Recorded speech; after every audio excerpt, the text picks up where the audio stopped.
said, no, you wanted Hank in the office. No. I keep everything on the wall. And as usual, he did not stop. Earl did not stop. Oh, he just went right on through.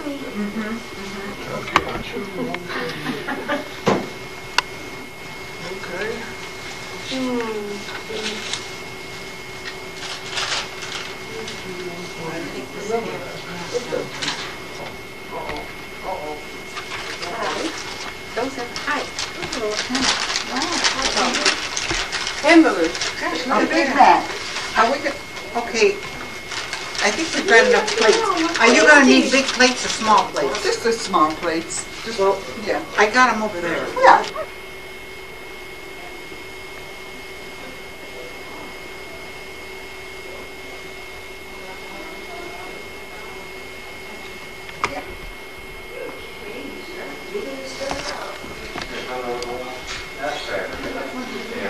Is that right?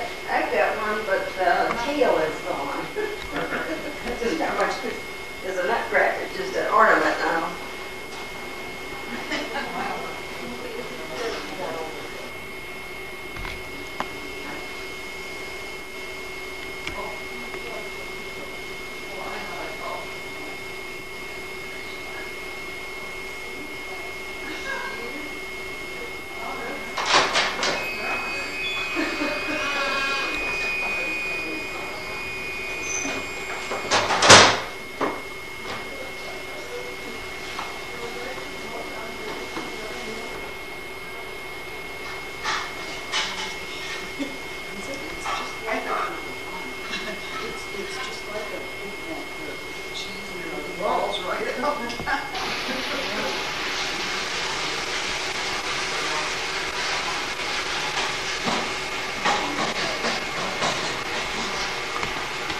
It's just like a Big Mac.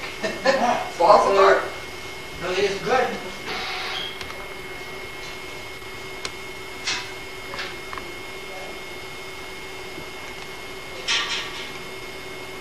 And here. I noticed by my watch it's exactly 8 o'clock. Don't look at yours.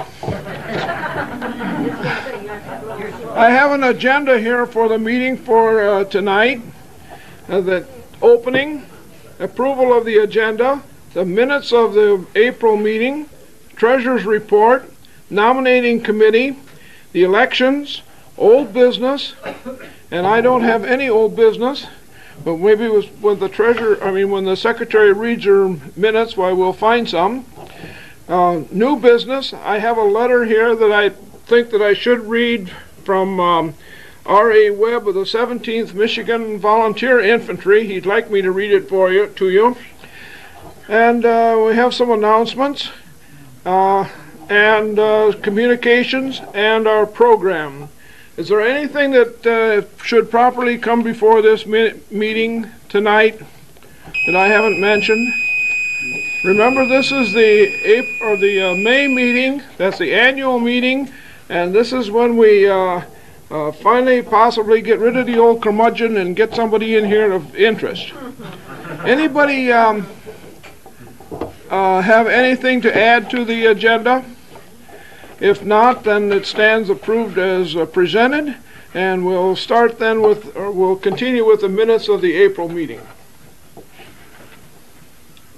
The meeting was called to order by President Jim Duletsky at 8:34 p.m. and the agenda was presented. The minutes of the March 9th meeting were read and approved. The treasurer's report showing a balance on hand of $10,492.09 was also approved. Under old business, the Wheel Fest parade was mentioned, but there was no response from the membership. Under new business, it was moved and seconded that the society will purchase for $10 plus tax and postage the 6th and 1995 edition of the Michigan Historical Society Directory. The motion carried. We should be receiving this directory in August. The next matter discussed was the ice cream social. Nelda Duletsky offered to act as chairperson, but asked for help from the other members. Sunday, July 9th was mentioned as a possible date. This matter will be further discussed at the next meeting. Among the communications mentioned by the President were thank you notes from the family of Francis Crook and from the Wayne Garden Club.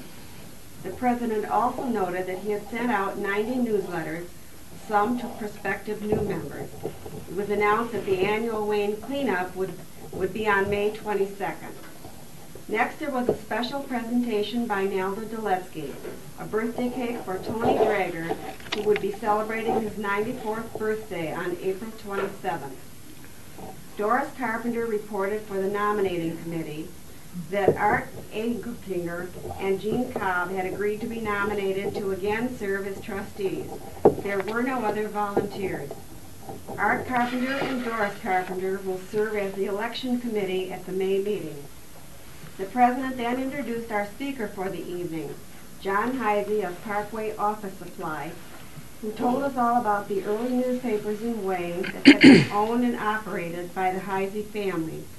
His grandfather, Jim Heisey, was present for the program. The meeting was adjourned at 9:23 and refreshments were served. Respectfully submitted. Does anyone have any additions or corrections to be made to the April meeting minutes?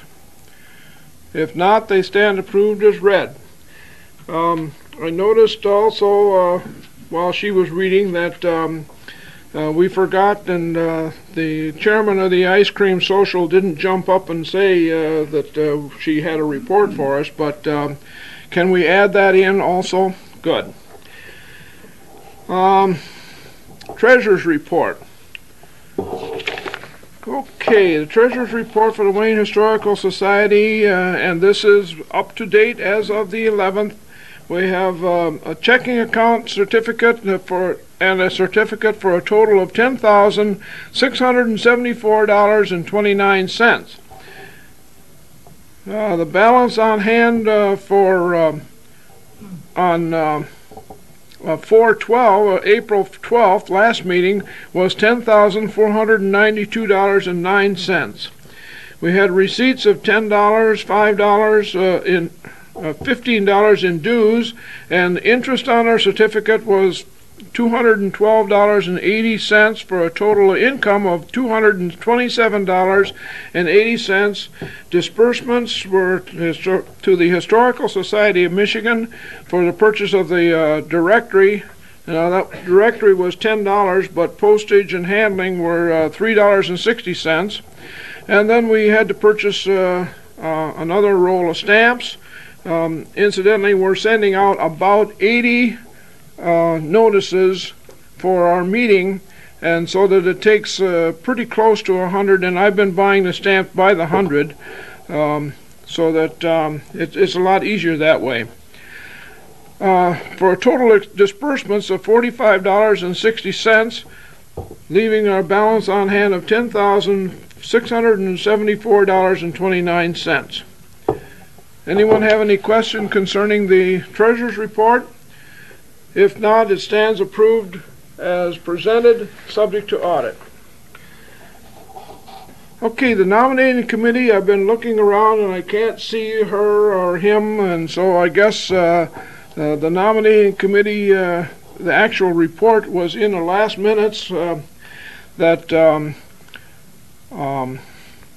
Art Egeltinger and Jean Cobb volunteered to serve again. Are there any other nominations from the floor to be added to this agenda, or to this nomination for trustee? Would somebody close the nominations? I'll close them. I'll second. Been moved and supported that the nominations be closed. Any question concerning that? All in favor of this motion signify by saying aye. Aye. Contrary, the same sign. Thank you. Would someone, Secretary, do you want to cast one unanimous vote for yourself? There's not much to get out. I think that's according to that guy by the name of Roberts. I think that's the proper procedure, that the Secretary would cast an unanimous vote for the two candidates to fill the two positions. Is there a support to that motion? Support. Is there any question concerning that motion? All those in favor of that motion signify by saying aye. Aye. Contrary, the same sign. For all of you members of the board who are here, remember we're going to have a special meeting right after this program is over. I hope that the rest of you will let us grab a cookie or whatever and our drink, and so that we can go into the office and have a short meeting tonight to elect the officers. Okay, old business. Did you come across any old business? It was the ice cream social. Okay, ice cream social. Can we have a report then from the ice cream social committee? Okay, I checked with the different churches in the area, and the 9th of July was okay with all of them. And so we're going ahead with Sunday, July the 9th from 2 to 4. Things are in the works. Uncle Hank is going to see to it that the tent is up and we get the orange drink. And Aunt Gusty is going to help. So any of you that would like to volunteer to make a cake, please contact either one of us. We'll be more. And the other thing is, everybody has to do a little no rain dance. So we don't have any rain that day. It'll be all rained out by then. Bob Little? Yes. Okay. She didn't mention it, but Bob Little is going to take care of repainting the sign, and it will be. I know she's contacted the city already as to where we can put it along Michigan Avenue, and apparently there's going to be construction starting almost immediately to our south here, so we can't put it in that area. We may not be able to put it in that area, so that we may have to move it down, but there will be a sign up as soon as the city will allow us to put it up. We'll put the sign up advertising the ice cream social, but we have to remember the best advertisement comes from you people. Bring your friends. Bring both of them. You know. Okay. Any other old business? Another. Okay. New business. I received a call from R.A. Webb, the 17th Michigan Volunteer Infantry Company E.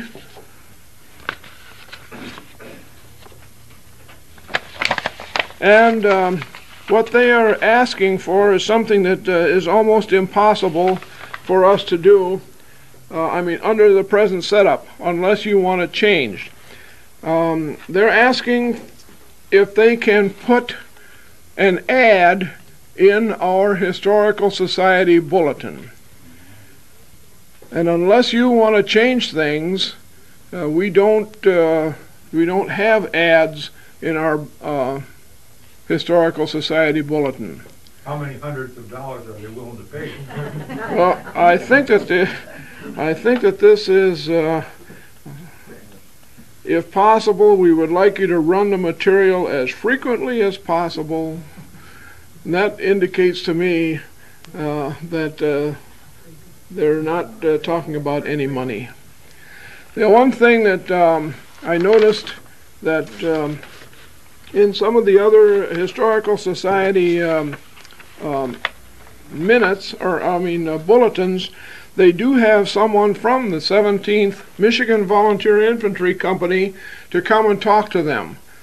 Now, we have two programs that is depending upon if I'm reappointed the program chairman for next year. I already have two programs lined up, then we need three. If you would like to have someone from this organization come and talk to us, I can remember one time we had an individual talk to us about the Civil War encampment. I believe it was down in the basement of the Congregational Church. That's how long ago it's been, 7 or 8 years ago. Would you be interested in that again? And if so, Anybody have any comment concerning it now? I think you can find better programs than that. There's the possibility of having a program. I think you can find better programs than that. Better than this, okay. I noticed that there are other organizations in the area that have had something like this, and I told him that I would bring it up, and so I have. Thank you. If he asks you, tell him that we brought it up. Are there any other new business that should properly come before this organization? If not, there are several announcements that I would like to make. This Saturday,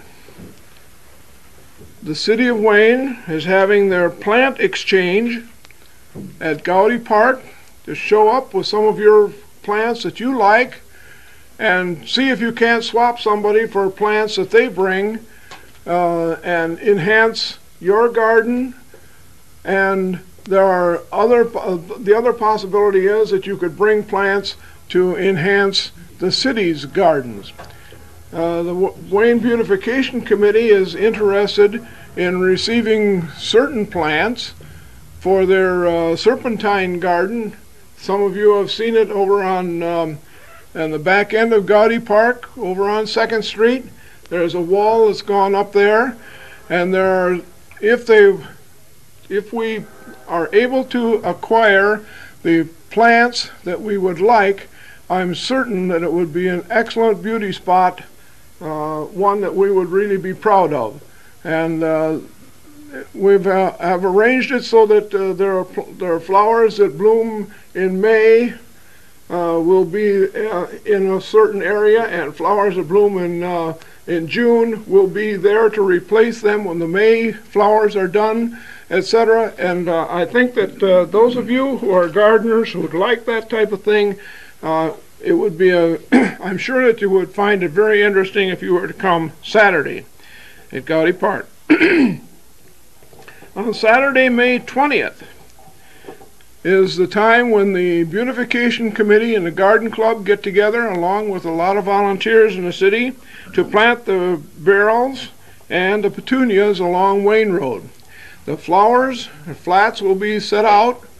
The different plantings and the barrels and so forth will be set out where they belong.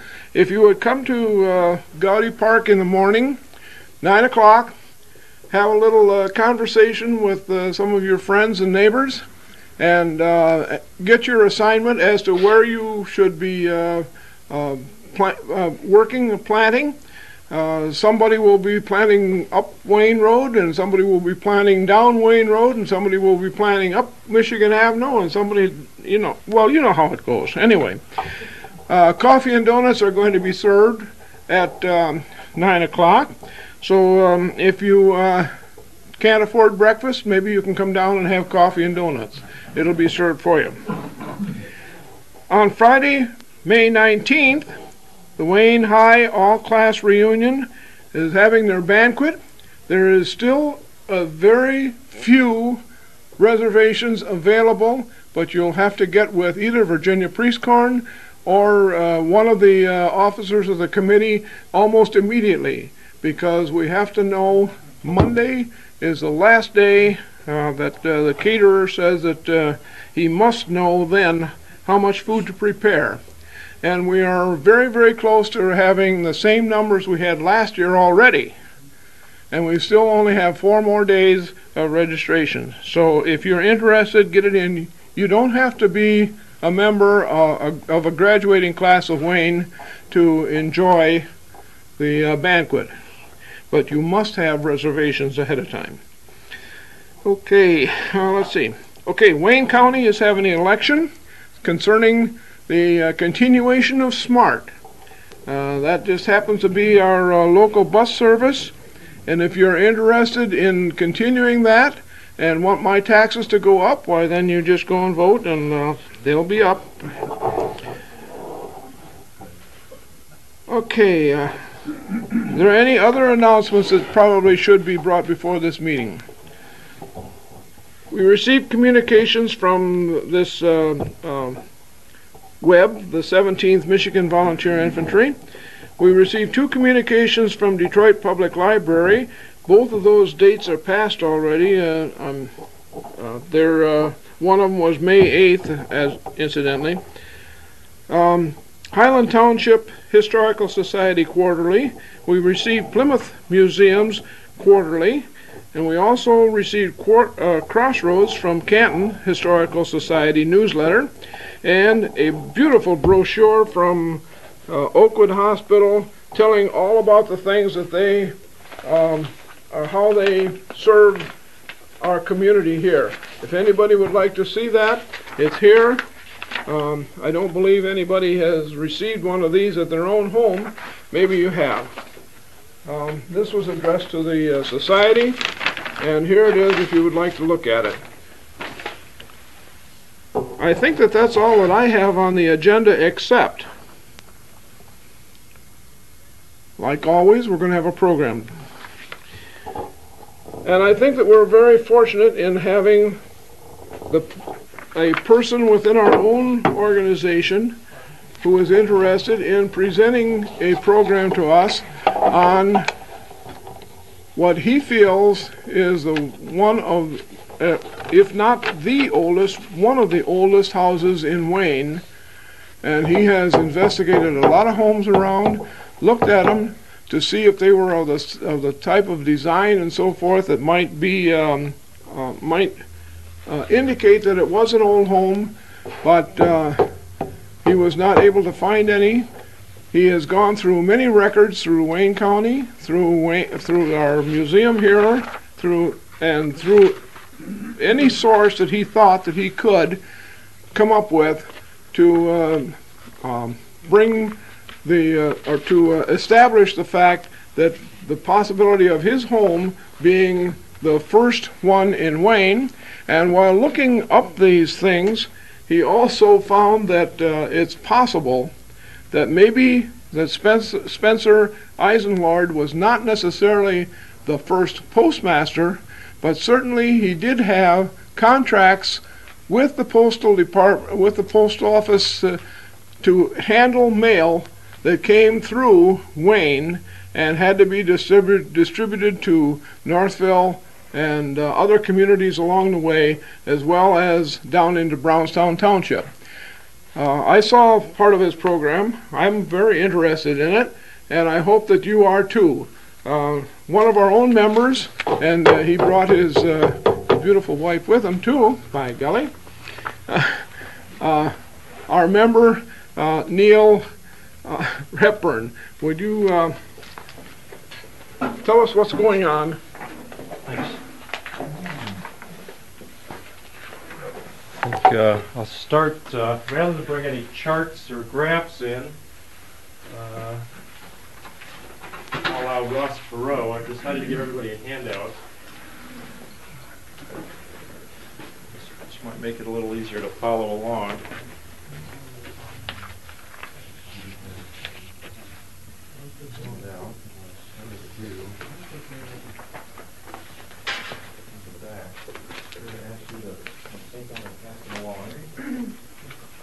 I'll start another setup here. You could just take one and pass it along. There's one for you.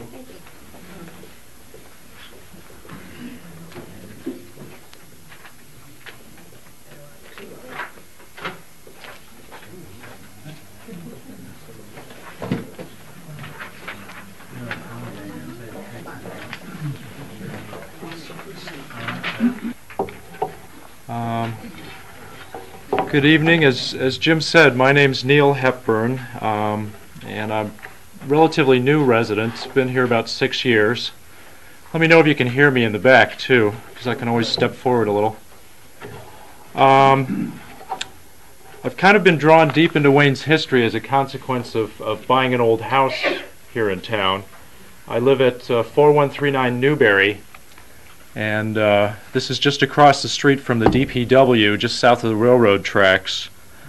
My wife and I are restoring the home, and during the winters when I wasn't able to work on it, I would began research as I got more and more curious on the history of the house. And so this is really the story of the home's first owner, a gentleman by the name of Spencer Eisenlord, and who I believe is somewhat of an important yet unheralded early resident of Wayne. Now, at this point in time, you might want to turn to Exhibit 1. And there's numbers in the upper right-hand corner, I think that is. And Spencer is probably 3 tiers down. He's the hero of our story. Everybody spot him? Okay. Spencer was born in upstate New York on either November 1821, according to his tombstone, or in 1822, according to the census data that I've found. About that time, James Monroe, the president, James Monroe was the president, and the Michigan Territorial Governor, Lewis Cass, was fixing Wayne County's boundaries at their present limits. Spencer's father, who's obviously one up the diagram, Peter Eisenlord, was also a native New Yorker, and he was born in 1772. A John, or Johann Eisenlord, Spencer's paternal grandfather, was born in 1737, I have found, in Germany, and like many German and Dutch immigrants, came to this country and settled in upstate New York along the Mohawk River Valley. John, again, Spencer's father, served as a major in the New York militia and unfortunately was killed on August 6, 1777 during a Revolutionary War battle in Oris County, New York. I've read some accounts that say it was one of the bloodiest hand-to-hand battles that took place in the Revolution.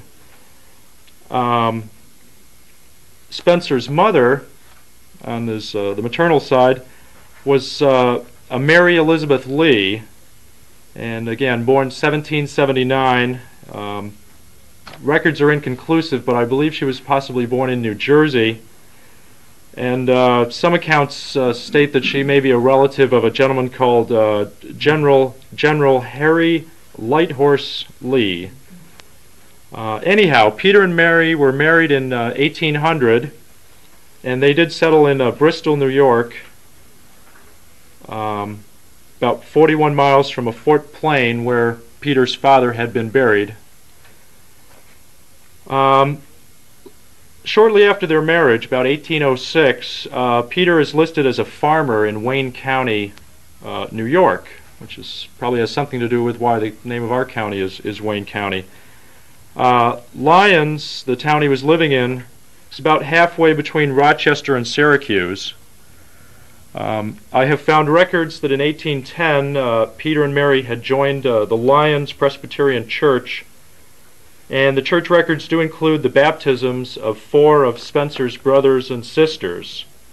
I believe that Spencer was in fact the youngest of 10 children, and all apparently in perfect boy-girl order.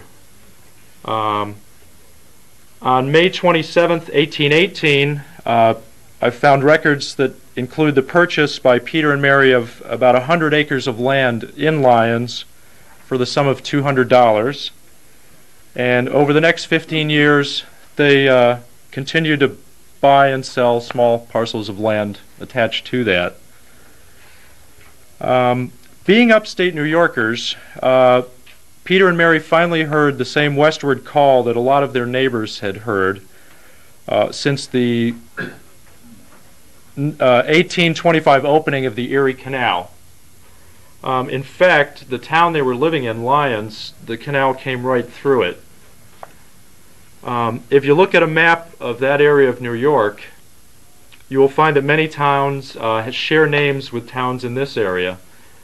Names like Wayne, Romulus, Farmington, Livonia, Bloomfield, and Rochester. These are all represented in upstate New York and also also here. These are the people that sort of filled up Michigan at the time.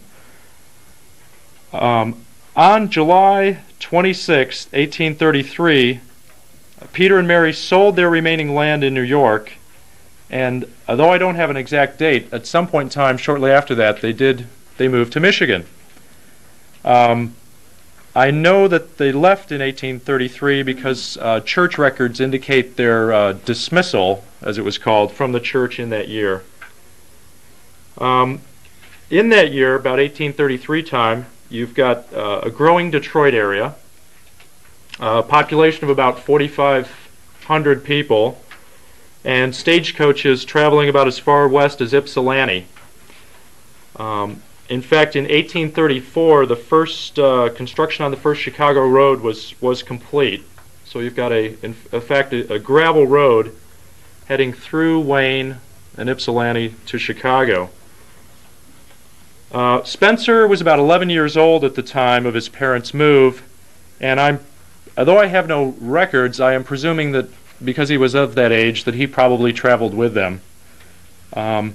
The earliest known Michigan-born Eisenlord is Harriet, who was one of Peter's granddaughters, and she was born in 1834. Of course, a few years later, on July 25th, 1836, Wayne's original plat was recorded, and subsequently on January 16th, 1837, Michigan was admitted to the Union as the 26th state. Now, if you'll turn to Exhibit 2, which is our very own Wayne County, or Nankin Township, rather. I've done a lot of record searching through the census office, and the 1840 census places Peter Eisenlord, the age of 69, and his wife Mary, the age of 61, in Nankin Township, but there's no one else listed in their household. And that is the circle, the upper circle on that map. Spencer's brother-in-law, John S. Daniels, was also living in Nankin at the time. But again, I've been unable to determine whether Spencer lived in either household. Peter was farming about 53 acres in the west half of the southwest quarter of Section 1, Nankin Township. This land is just south of Ann Arbor Road, or Ann Arbor Trail, rather, east of Middlebelt, on the banks of the middle branch of the River Rouge, and fell within the boundaries of Perrinsville.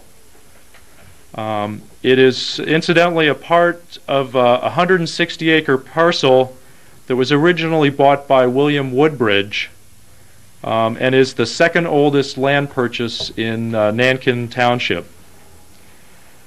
Over the next few years, from 1845 to 1858, Peter, again Spencer's father, added 3 small parcels to his land, total of about 23 acres.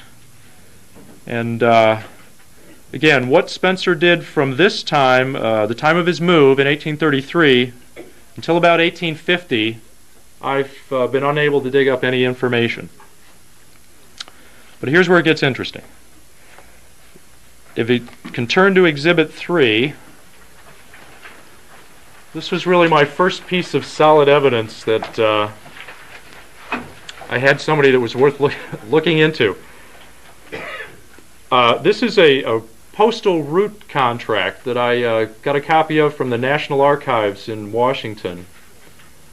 And apparently on May 11th, 1850, when Spencer was about 28, 29 years old, he became an official government contractor. The U.S. Post Office accepted his bid of $198 for what was termed Postal Star Route 3709.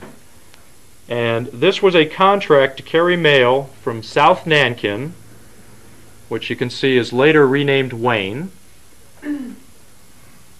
to Northville, but via Nankin, which would have been Perrinsville, Plymouth, and a place called Meads Mills, which is a little mill that was on the I believe on the middle branch of the Rouge there, just north of Plymouth.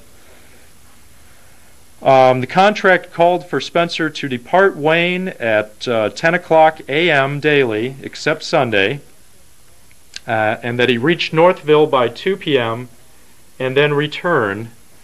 The total mileage, or it was 15 miles and back between 3 p.m. and 8 p.m.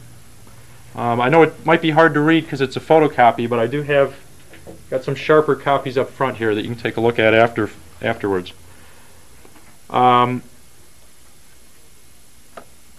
Again, back to the census. By census time in June of 1850, I now have Spencer living in his parents' household in Perrinsville.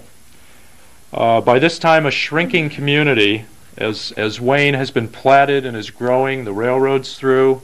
So Perrinsville, unfortunately, kind of played a second, a shrinking role to the growing Wayne.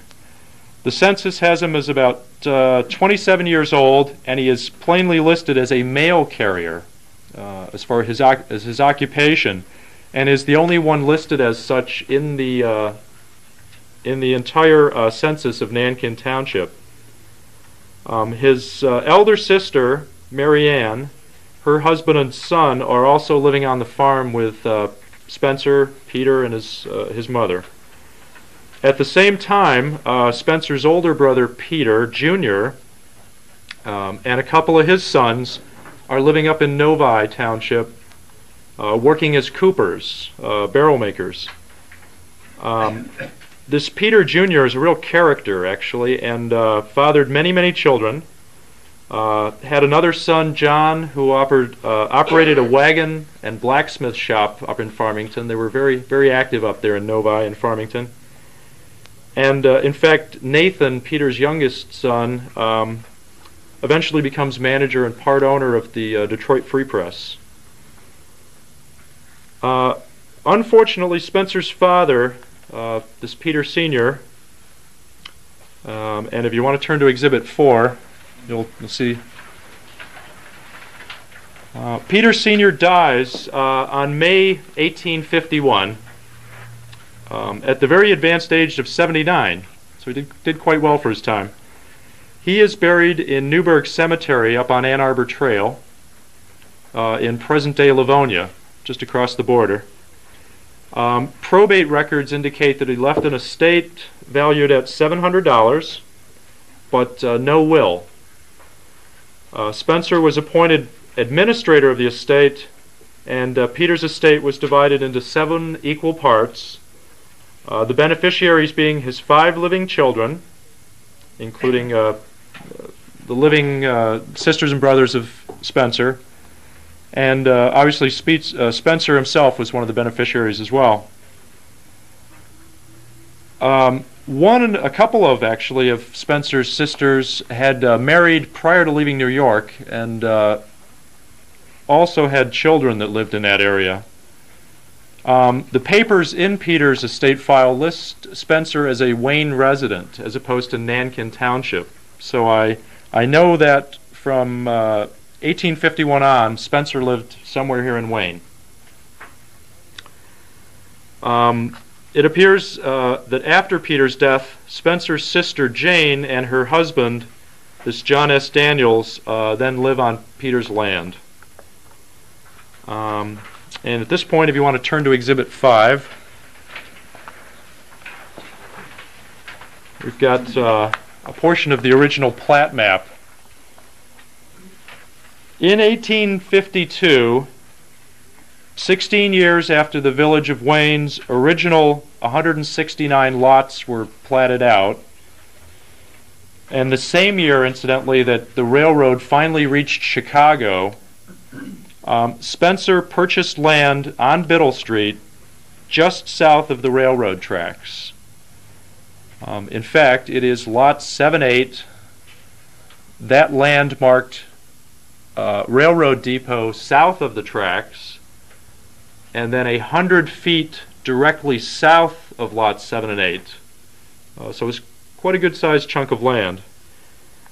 On November 12th of that year, 1852, an approximately 30-year-old Eisenlord paid $150 for that property. The previous owners, Isaac and Betsy Featherly, Spencer paid them $20 down, and I've got a copy of the contract up here. You can take a look at it a little later. Gave him $20 down and agreed to pay $26 annually, plus interest on any unpaid balance, each November 1st until the debt was fully paid. Under this mortgage agreement, the last payment would have been in 1857, and I do know that in 1856 the property was valued at $850, and I think that to me indicates the extent of the improvements that Spencer made, between the time he bought it and that valuation at 1856. A period of approximately 4 to 5 years. In fact, if you turn to Exhibit 6, and specifically 6A, I believe that value is, in fact, a consequence of the building of a house and several outbuildings or barns that were built, again, between November 1852, the purchase, and October 1856, really with 1853 probably being the most probable year that a home would have been built, because of the lateness in 1852 that he built it. In November you've got cold weather, and I can't imagine anyone building a house at that time. This 141-year-old Greek Revival home, although much altered, now sits at 4139 Newberry, and this is the house that my wife and I and our 2 kids live in, and is featured in those pictures B and C. But first, more on Spencer and his life in early Wayne. I do know that Spencer was married to Elvira. She was born in 1826 or 1827 in New York. Neither her maiden name nor the place of their marriage are known, or I have been able to find out. But it most likely happened between November 52, as his is the only name on the contract for the land, and March 1853, which is when his daughter, his eldest daughter, was conceived. The Eisenlords did have 2 living children at the time of Spencer's death.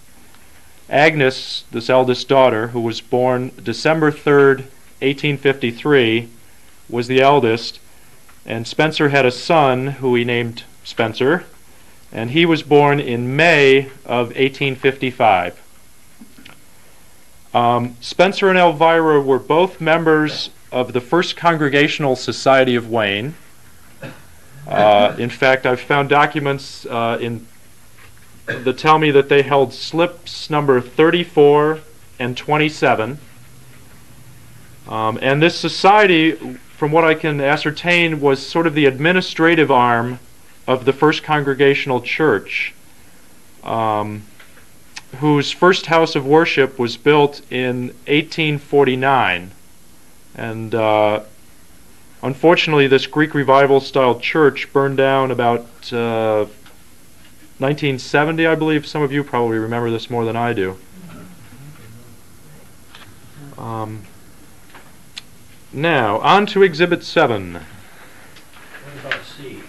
C, I'll have to sneak a peek. That's just the other side of the house. Yeah, that actually shows the house in its new position on Newberry Street. And what they did was break the back off the house and put it adjacent to it, and they made a garage, built a breezeway, and then they put this big A-frame addition on the back of the house for some additional room and a kitchen.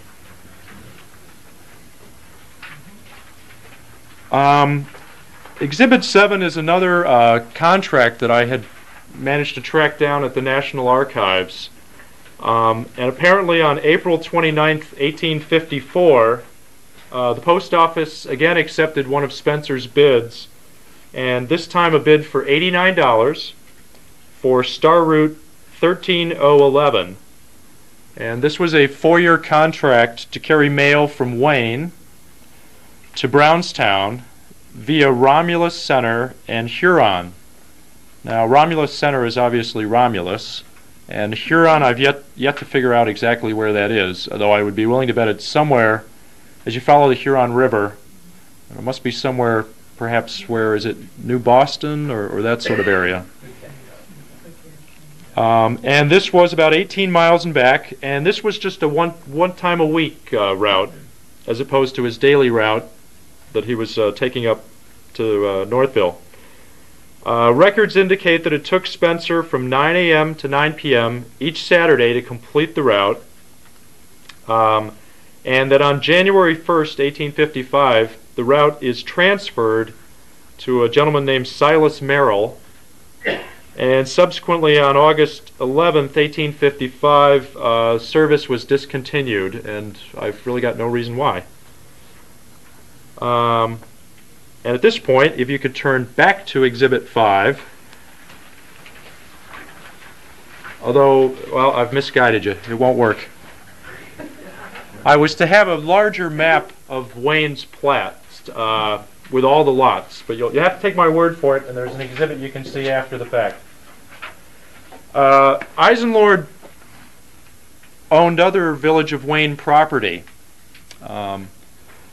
In fact, lots 93 and 94 of the old plat. And this land was, there were adjacent lots, and these were on the northeast corner of Norris and Biddle, bordering the southern edge of the what was the public square. I know that he bought lot 93 from a Joseph and Susan Cobb on February 18th, 1854, for the sum of $400, that he paid $200 down, and the rest to be paid to J. Cobb per an agreement bearing the purchase date. And although I've not got them with me, I've got copies of all of this from the Register of Deeds. In 1856, the other lot, or no, sorry, the same lot, lot 93, was valued at $500, and there was a house on it because it was being rented by a Mrs. Stewart. The other lot, lot 94, is first mentioned on March 23rd, 1855, in a mortgage agreement with between Spencer and a gentleman named Richard Smith, who was the deed holder. In 1856, lot 94 was valued at $250 and was being rented by a gentleman named J.F. Hammond, who was the owner of J.F. Hammond and Company, a shoe and boot maker, who there's quite a bit about in the publication on Wayne. Now, if you want to turn to Exhibit 8, our story takes a sad turn.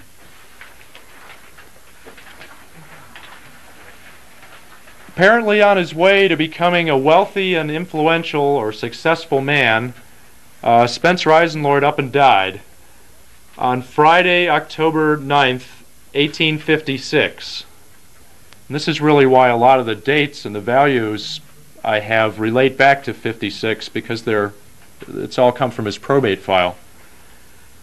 He did die here in the county of Wayne, and he also is buried in Newburgh Cemetery on Ann Arbor Trail, right next to his father. His tombstone reads, died October 10th, 1856, 34 years, 11 months, and also bears the inscription, erected by his widow. On October 13th of 1856, Ammon Brown, who's well known in the history of Wayne, and a former member of the Michigan House of Representatives, I believe the original house in 1835, was appointed administrator of Eisenlord's estate.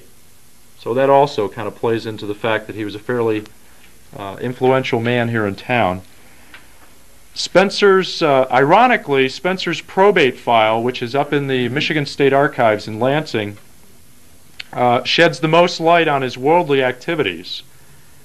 It's got some fascinating documents in it, and indicated that death notices were posted in Nankin Mills, in J.D. Bunting's store, Van Aken's Tavern, which was up on Ann Arbor Trail, and these are obviously the important centers of life here in Nankin in 1856. Claims against Spencer's estate were there was a lot of them, very numerous. Creditors included Dr. James D. Alexander, Thomas Morrison, also a doctor, and Dr. Alexander Collar, all of whom are listed as attending to Spencer during his final illness. Businesses where he had accounts and they also had a claim on his estate included Bunting's General Merchandise, William Steer's General Store, a place called Freilich and Crosby's Dry Goods, which was in Plymouth, where obviously Spencer was traveling quite a bit, the Michigan Central Railroad, and the Plymouth Plank Road. Many blacksmiths and wagon makers are also claimants, and Ammon Brown even pays off a school bill, a Doolittle school bill. Perhaps the single most fascinating document that I uncovered up in Lansing was Spencer's estate inventory. It includes the following, or among the following: 6 hogs, 7 pigs, 1 cow, 8 horses, and actually has the names of a few of them, including Old Jim and Charlie, 2 double sleighs, 4 single sleighs, a new 4-horse covered wagon, 6 assorted buggies, 5 old buffalo robes, harnesses, tools, vices, oilcloth, and a lot of furniture and all sorts of stuff. It also lists hay in various barns in Wayne and hay in barn to the north, estimated at 9.5 tons. And I believe this to be the property up in Perrinsville that his father owned, and actually includes a crop of potatoes that were still in the field. And Ammon hires someone to dig them up. They got 40 bushels and sold them for $23.19. At the time of his death, Spencer was receiving rent for the use of land, dwellings, and barn space from 6 different people, including Lawson Van Aken, this Perrinsville tavern owner. Acting as administrator, Brown received money from the post office. There was a receipt in the file, and paid a share to a Mr. Patton and Mr. Reed for carrying mail. Presumably this money went to them for honoring Spencer's contractual obligation in his absence. Ammon also received a, quote, passenger money from Palmer, driver of stage, to the tune of $19.60, and also passage money from Curtis, driver of stage, $58.73. Now, these both clearly indicate that in 1856, Spencer was not only carrying mail, but was also operating a stage, potentially multi-route stage.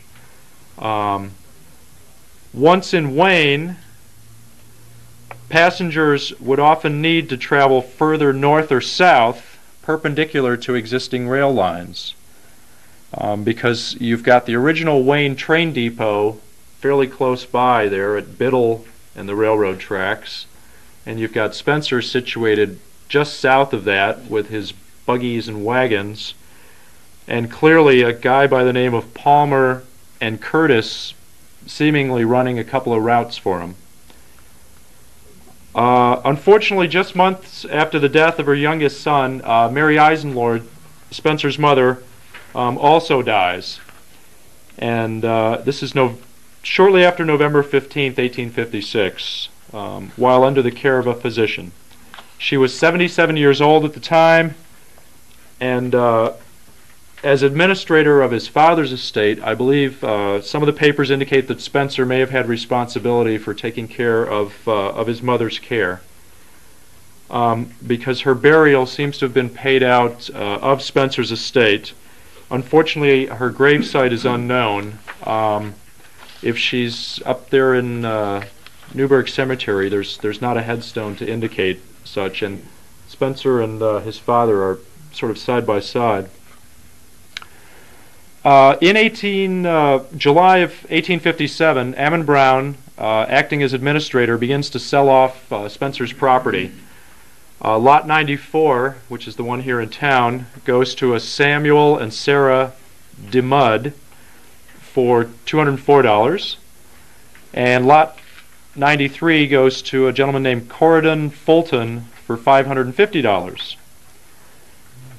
It subsequently appears that the house is bought back in the name of Spencer's and Elvira's two children.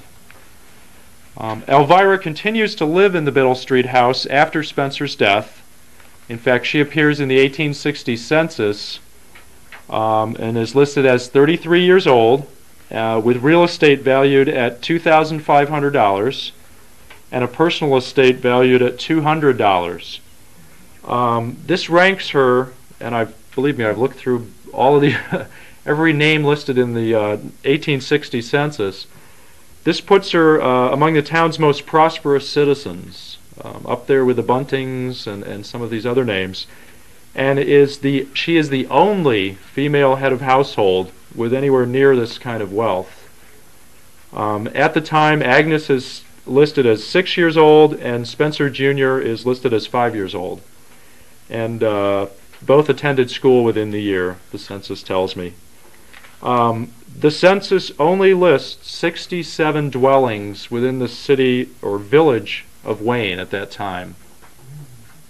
And that's, again, 1860, approximately 4 years after presumably Spencer had built a house. Finally, on December 1864, 8 years after the death of her husband, Elvira sells the Biddle Street land, again, lots 7, 8, the land surrounding it, to a guy named Orange Butler, who is her neighbor to the west, for $1,000. And if you Exhibit 9 actually gives you sort of a timeline on the dates and the amounts in question.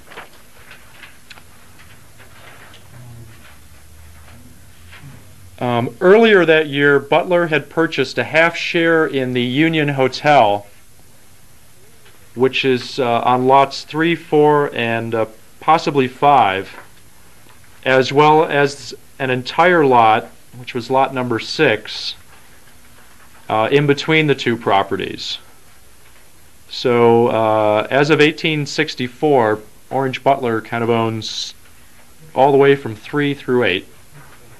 Beyond 1864, neither Elvira nor her children's histories are known, although I've been in contact with a gentleman bearing the same last name, and he thinks may have some insight into what happened to these people. All of this happened before Wayne was incorporated in 1869, and before this building that we're sitting in, or that one, the old City Hall was built in 1877. In fact, the house that Spencer built at a time when Wayne's homes numbered less than 67 is most likely Wayne's oldest standing building. It is also, I believe, the last remaining example of Greek Revival architecture from within the original village plat. For almost 100 years, the house survived the many transformations that the South Side neighborhood underwent. In 1888, the Union Hotel, which was located just to the west of it, burned down. The house is sold by Orange Butler to a Giles Collins. Collins sells it to a Susan Butterfield. Butterfield to Samuel Knickerbocker. Philanda Knickerbocker, Samuel's widow, sells to a William Chamberlain. And Chamberlain finally sells to Charles Kurtzel. Kurtzel to Nelson Butler, and Butler to a Vera Miller. And actually, at this time, if you want to turn to Exhibit 10,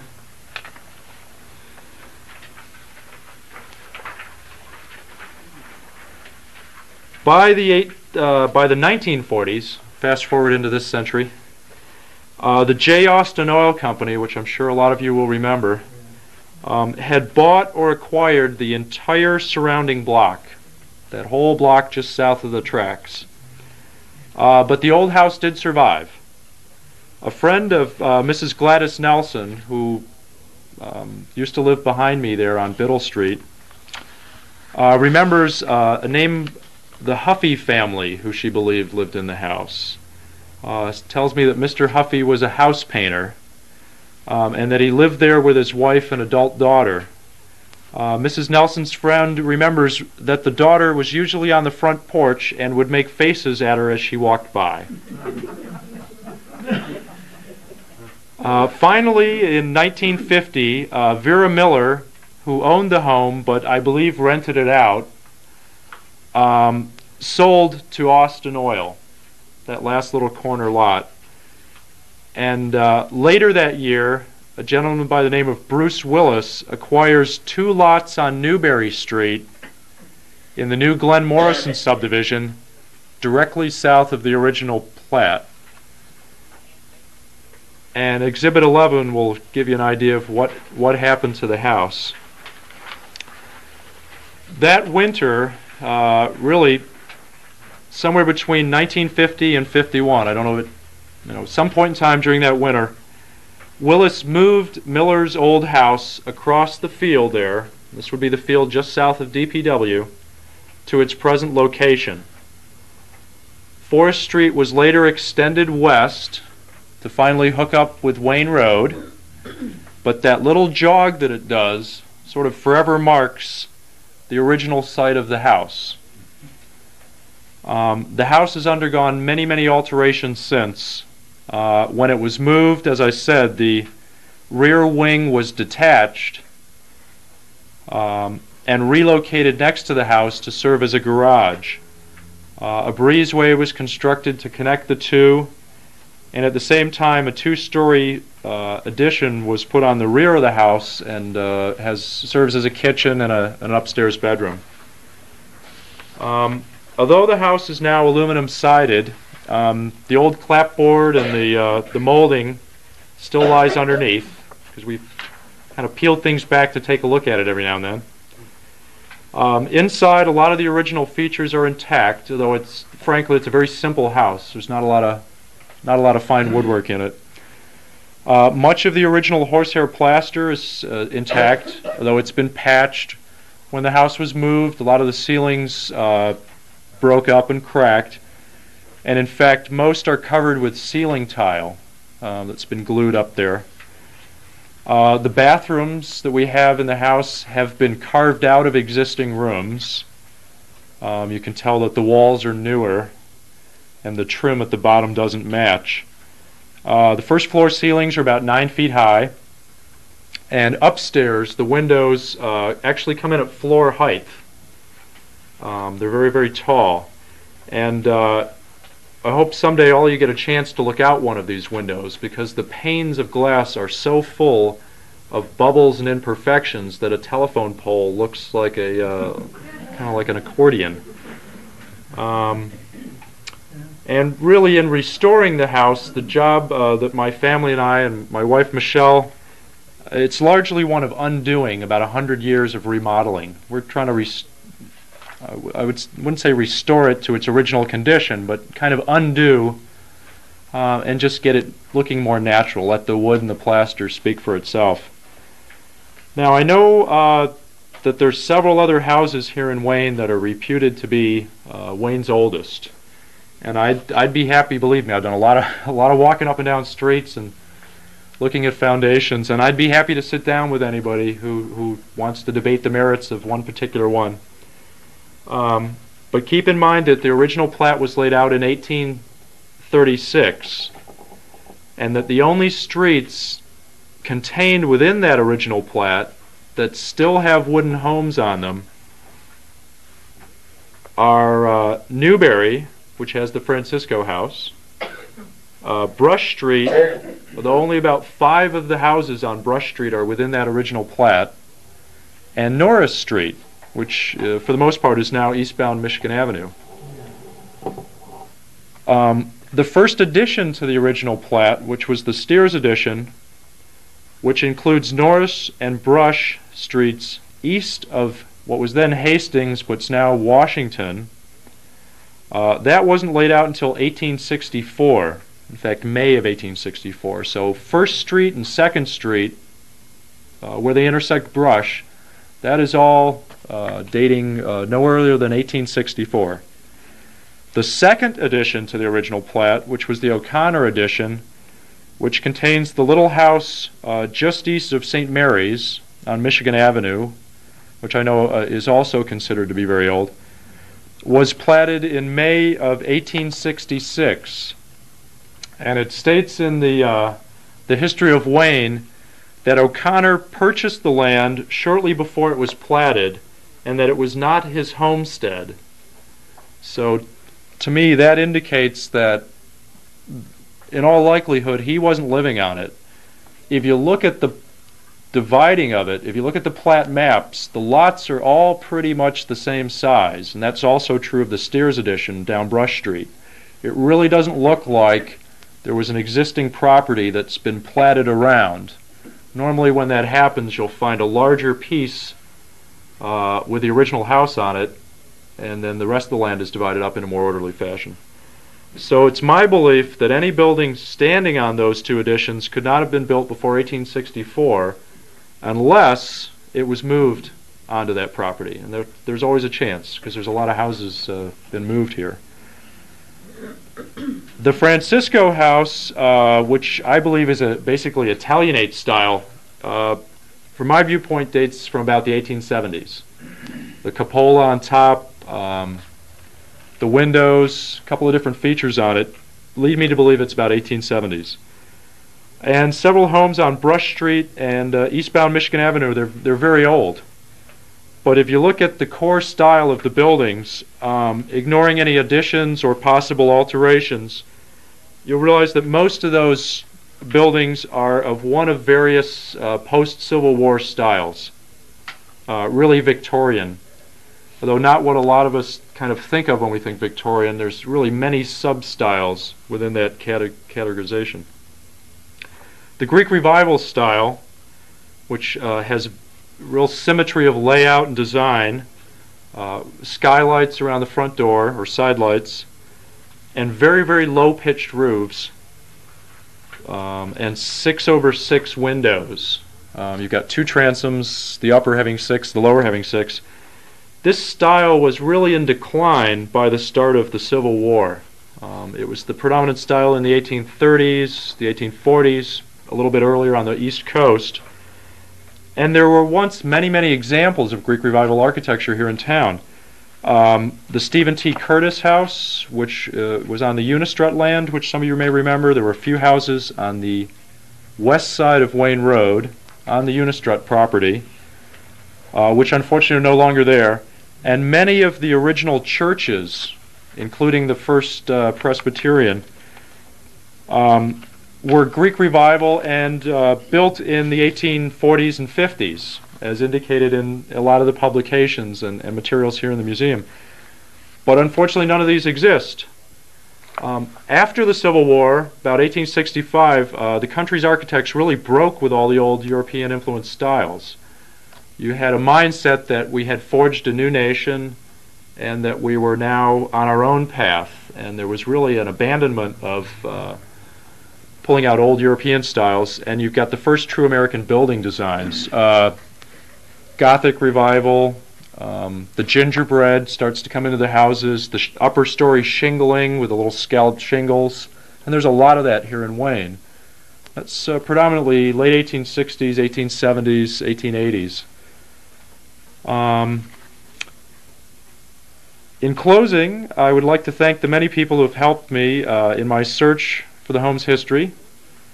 Hank Gowdy, Ruth Taylor, and the entire staff here at the Historical Museum. James Carraway and his very detailed notes. There's true treasures in the archives that this gentleman put together before the age of computers by hand. Everybody down at the Detroit Library's Burton Historical Collection, a gentleman named Leroy Barnett and the staff of the State Archives in Lansing, and people in the Department of History in Wayne County, New York, and also at the National Archives. I've uncovered a lot of facts about this odd little block that bordered on the south side of the railroad tracks. And as I say, for those who want to see, I've got some originals that may be a little harder to see on the photocopies. I do plan to apply for historical designation, state historical designation, as there's no repercussions as far as what you can do to your house. And if all goes well, hopefully a green historical marker will end up on the front yard. I would very much like to see the preservation of what's left of Wayne's old wooden structures. I have a plan still in my head to I'd like to see the old Brush Street trackside neighborhood filled in. I don't know if any of you are familiar with Greenmead up in Livonia, but I think we've got a real nice base of houses down the railroad, and there's some holes for other ones that I see boarded up that could maybe be moved in there. I'd also like to see some more historical markers. So if anybody lives in an old house or wants some help, this research project's winding down and I'm ready for a new one. So I offer my help to anybody that's interested. Thanks very much for your time and attention.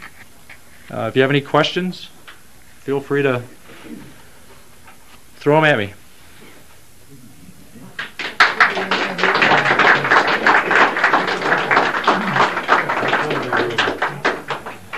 Thanks, Neil. Thanks.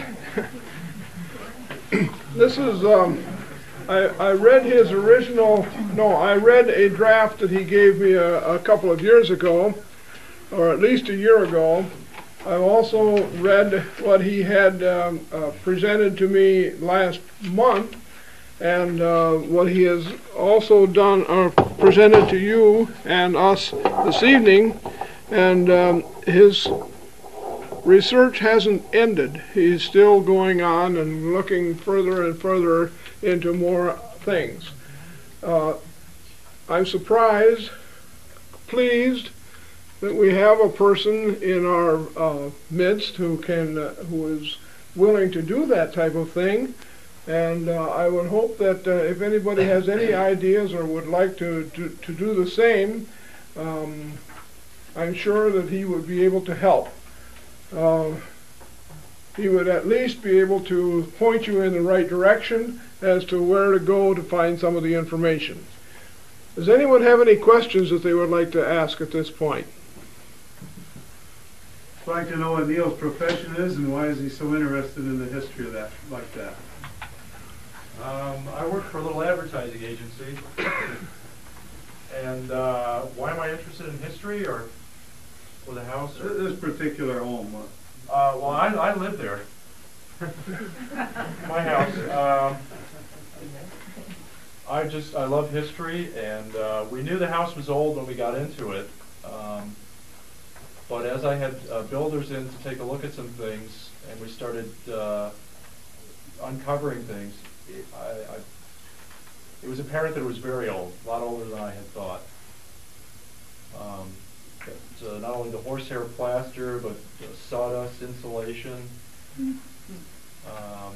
And there's, we've uncovered stovepipes and that from freestanding stoves. And I actually started out life thousands of miles away, so my own history is it's not at hand. So I've kind of adopted the Eisenlords and the house as my own history. Stanford. Wonderful. Stanford. I just wondered if they have the current address, house number, and street number of this house, if we're going to see it. Yes. Your house number. I've included some pictures up front there, so you can. I think once you see the picture, you'll say, "Oh, that's the house," because it's right across, just south of the DPW, south of the railroad tracks, where the recycling is. Yeah. It's that white house. Apparently, it's here where the Austin Company was too. Yes, just south of the. That. Come in from Clinton. Come in from Clinton. Yes. And then turn north on. That house belonged to on Biddle. Newberry. Yes. No, on Newberry now. Was the one that moved it. Okay, Yeah. they used to live in Canton, down Canton, near Sheldon. I knew them at the time. They went to our church at Sheldon. When Bruce's health was not very good, and they moved into Wayne because Marion did not drive. Oh, okay. And so they wanted to get into town where she could get around easier, and bought that house. And the people that lived, Because he owned two. yeah. You know, next door as well. And the house on the next corner behind you, who was that, come around there? Bauer? Yes, Will Bauer's house. Okay, they were old family friends of ours too. The house is on the corner, it still sits there too. That's a very old house too. Which one is that? That's Geraldine and. Oh, okay. Yeah. That's it. I know that one on the corner, I think, was built in that site, but we're at that little dirt gravel end of Newberry. I've been in that house many years ago, several times, when Marion was a member of our Women's Society. Because the one next to it's also been moved, and I've heard some people refer to it as the Lucking House, and that it may have sat where Matt Anthony's was, and we've heard a few different stories. Well, I believe you're right. Bruce Willis, in fact, moved and fixed them both up. How close to being finished with your not as much as I would like. No, it seems to be a lifelong pursuit. I'm going to say within the next 4 years we'll have, it's been plumbing, electrical, the works. And it'll be presentable, and I'll be ready to invite everybody in about 3 or 4 years' time. Neil, the question was asked, what is the house number? 45... 4139. 4139. 4139. Thank you. Okay. He asked a question, and we ran all around and never answered his question. Are there any other questions before we break for coffee here? Some of you may know Miles Dietrich. Probably several of you know Miles Dietrich. Miles Dietrich's mother's maiden name was Butler, and her father, or Miles' grandfather, was Nelson Butler, who you mentioned going through there. Miles Dietrich's grandfather. I don't know what that would mean to me, but he was my grandfather's brother. You can figure out what that relationship is. Anyway, and then back a generation or two from then is an Orange Butler that you mentioned. Yes. Falls in there before that someplace. Closer than that, I think. Or maybe Mike is but for Nelson Butler, I think the Osage Butler would maybe be a couple of generations. And so, how things constantly are changing, they still remain back or come back to the same. And I guess we're all related, Adam and Eve, but... While you were doing this, did you find out anything about the Morrison house? And you mentioned the Dr. Morrison as being one of the debtors. I did find, I know there's a picture in the publication of the Morrison house being built, and they say about 1860. There was a date listed for when Dr. Morrison comes here to town, and I know that my date is earlier than that listed, and again, it was only because his name appeared on in Spencer's probate file. So if anything, I was just able to advance the date, or push it back, I guess, in which I know Morrison was here in town. He was at least here in 1856.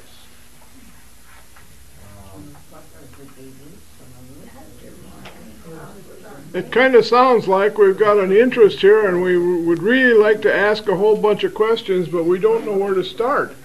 And okay, I had been told that that large house. Oh. Okay, I got my Morrisons confused. does that mean you're going to have to do more research? I'll get back to working on the house. I think that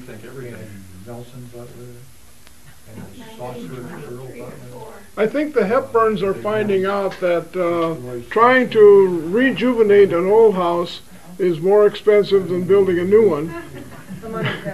And on the other hand, it may not be quite as rewarding. I've myself have just gone through a week of trying to take the wows out of my ceiling in my library, and I never realized that it would take gallons and gallons and gallons of plaster to try and straighten it out. And I also found out that I am not a plasterer. I'm a shoemaker, and don't ask me to repair your shoes because it'll come out like a plasterer made it. Neil, I really appreciate your bringing this information to us. I'm sure that many of our members here have a lot more questions to ask. I'm going to ask our present board members, please grab yourself a cookie and or whatever, a hamburger and a cup of coffee, and let's go over into the office so that we can have a short meeting. We, you know, terms of office, presidents and so forth expire as of tonight, and we don't want to operate without officers. Maybe we could probably operate better without one of them. So that I think that there are 6 board members here tonight. Let's go and let's take care of that now. Thank you very much.